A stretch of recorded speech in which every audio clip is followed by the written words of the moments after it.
from what I understand, so what they did is they gave him 5 years in prison. 3 years, because that's how long he's been on house arrest, is basically time served.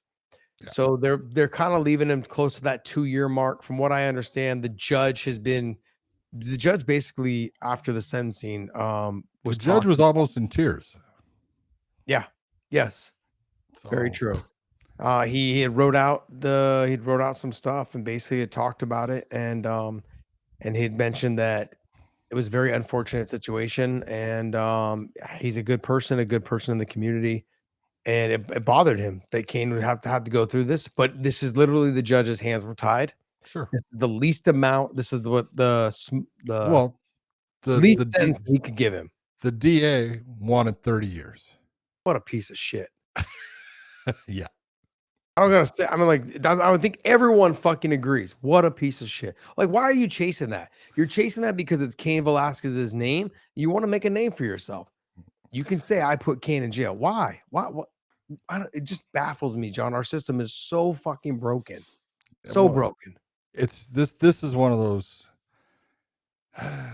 look, I was a police officer for 23 years. When I came on the, police department, everything was about learning how, to utilize the law to the advantage of what it did best for the citizens. Sometimes that's taking people freedom away because they need to be away from everyone because they're a problem.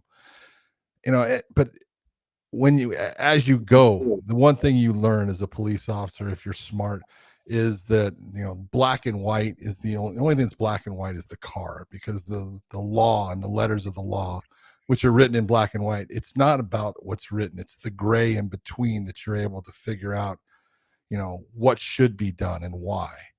And I look at this, and first off, Cain was wrong. I'm going to say it. He said it. Yeah, exactly. Yeah. He was wrong, and he hurt somebody that he didn't mean to hurt, didn't want to hurt him, wanted to hurt somebody else in the car. But, he went and did something that he shouldn't have done. I don't blame him for it. I would do the same. And, I think any father that doesn't have the ability in some way to say, I could be pushed to that, is lying, or you're not a good father. Because anybody can be pushed to what he did. It's wrong, and in some way you have to be punished.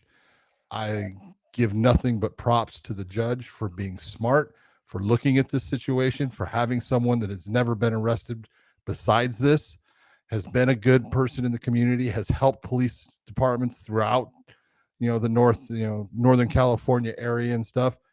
And you do what you can do.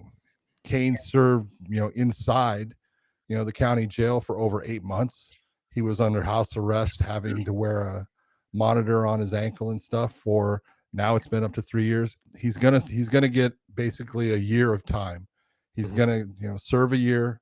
He's, as long as everything goes smooth for him, he's gonna get that other year is gonna be, time served based upon, he's gonna get half. And so he's gonna end up having to spend a year away from his family. That sucks. But it's the best thing to get him past this incident, to let him move on with his life once he does that time. I hate seeing him go to jail, but get it over with and just move on with your life and get back to your family.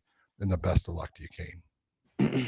Yeah, I had wrote something on my Instagram and basically just said, like, over the years, I've learned a lot from him just by watching him. And one thing I can say is he won't be broken. Like, jail's not going to do anything to him. No. Not only will it not do anything to him, I mean, most people have talked about it.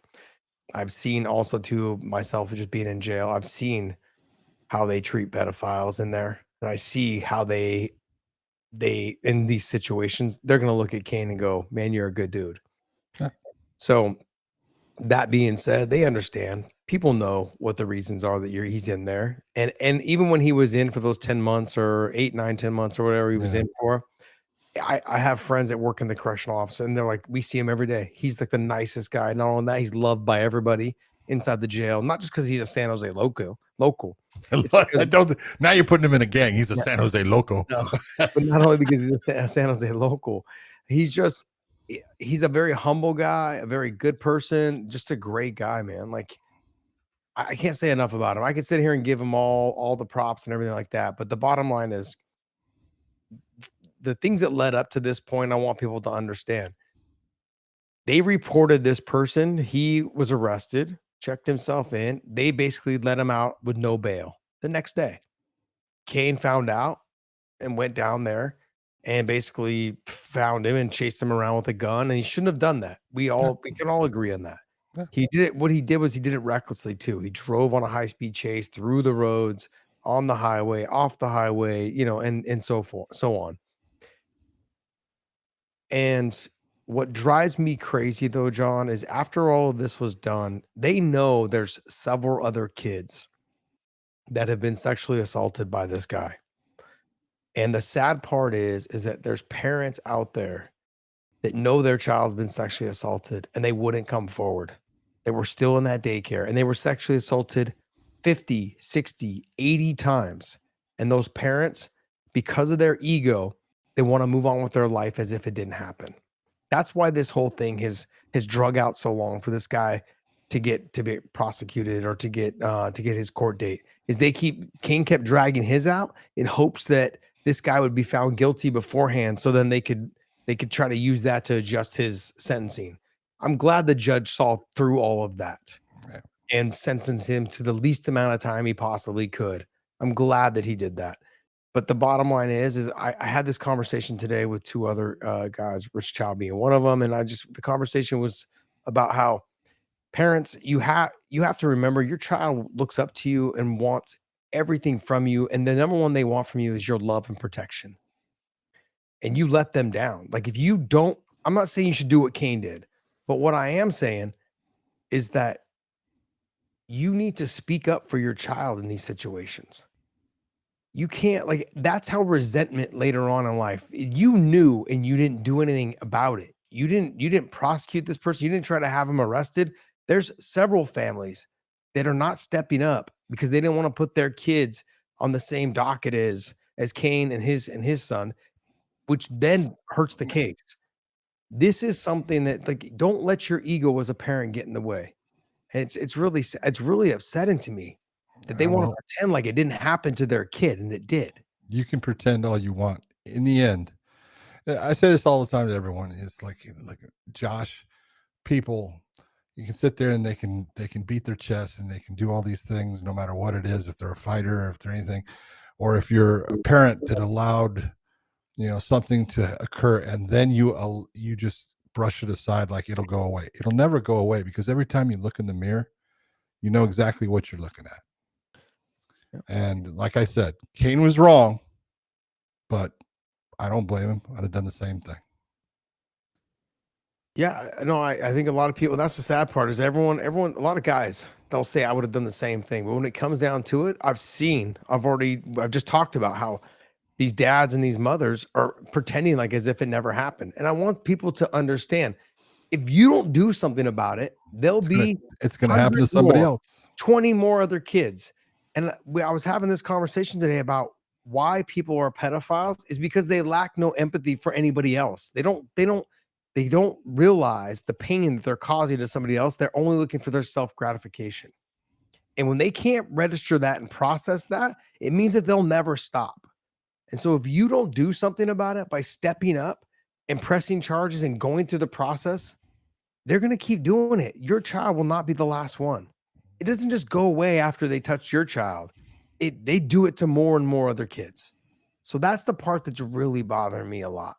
Do I love Cain to death? Yes. He's probably one of my closest friends in the whole gym that I've had over the years. I love him. He's a great person. If anyone ever said anything wrong about him or bad about him, I'd say it's obviously you. It's not him. So like I've had people that have been like, oh, he's kind of a jerk, this and that. No, it's you. I know 100% it's you. Why? Because you didn't sign your poster or your picture or whatever. Like, it's obviously you. So bottom line is he's a great person. He's always been a family man.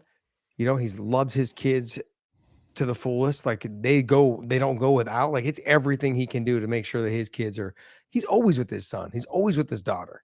The one place that he felt like they would be safe, this daycare was a place that was pretty. It was like a pretty well known daycare in the area. Lots of other people had taken their kids there. I think they was like on a big 4-acre ranch or 3-acre ranch or something like that.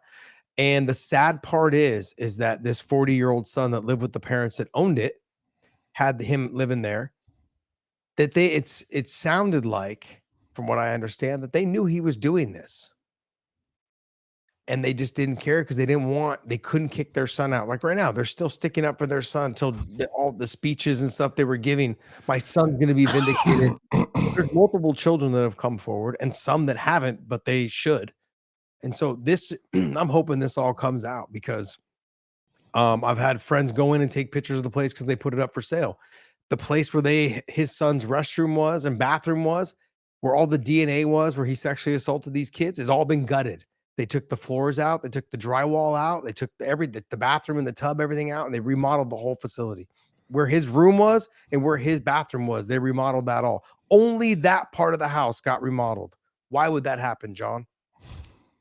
It just doesn't make any sense to me on why we are not. Why is he still out after 3 years? Why is it taking so long for him to be taken to court?